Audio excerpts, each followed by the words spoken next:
we can all become accomplished troubleshooters if we keep a few things in mind. Number one, we need to have a system. We need to approach the problem systematically.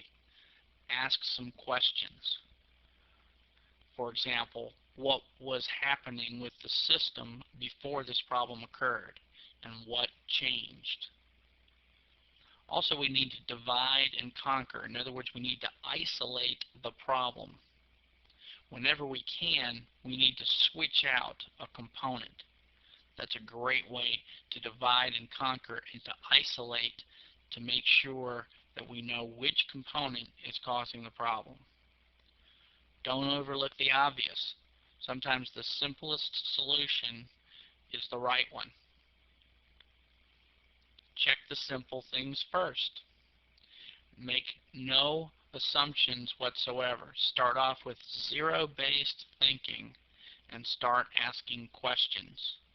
So we need to become a researcher. And researchers always write things down. If we write things down, it'll not only help us to crystallize our thinking right now, but we'll also have those notes for later on. A lot of times we can reboot a system and the problem will magically disappear. That's because of the way the registry settings work and because of the way that operating system software interacts with application software. However, it doesn't always work, unfortunately. But rebooting and starting over is certainly an option. If you take this option, make sure that you've saved everything that you possibly can before you reboot the computer. We need to establish priorities, especially from the standpoint of a business machine, and especially from the standpoint of a server. We need to make sure that the business priorities are kept at the highest level. In other words, we need to make sure we keep functionality for the people that are going to be using these computers. If it's our individual computer, then we need to make sure that the parts of that computer that we're going to need are going to continue to work so that we can get the jobs done that we need to get done. Maybe we shouldn't be troubleshooting this particular problem right now.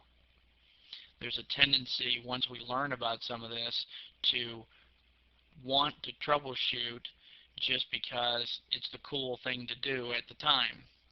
But sometimes we should be doing some troubleshooting after hours so that we're keeping a system up and running for ourselves or for someone else.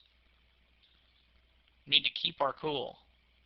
Most things in a computer are not a life and death situation, although sometimes they might seem like they are, especially when we feel like we may have lost data. Chances are you didn't lose the data, but you need to keep your cool because you can think it through and determine what the next step would be to make sure that you haven't lost data. That's the scariest thing in the computer world, is thinking that you've lost something that you can't get back. Other than that, we can fix it. But 9 times out of 10, from my experience, it's easy to panic, and yet really there's a solution.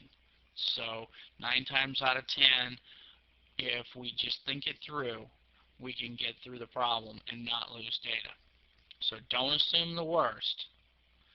Know your starting point. Know where you want to get started. And especially interact with the user. If it's not your computer, believe it or not, even though that person that's using it doesn't really know as much as you do about PCs in general, they do know a lot about what that computer was doing before and after the problem that you have right now. So talk to the user and make sure that the user does not think that you think that they are part of the problem. Make sure that the user feels like they are part of the solution and that they did not cause the problem. That way they'll give you more and more information that you can use to help them. If they feel like they're part of the problem, they'll shut down and they won't give you any information. So these are the basic fundamentals of PC troubleshooting. Next, we'll take a look at how these problems divide themselves into two general categories.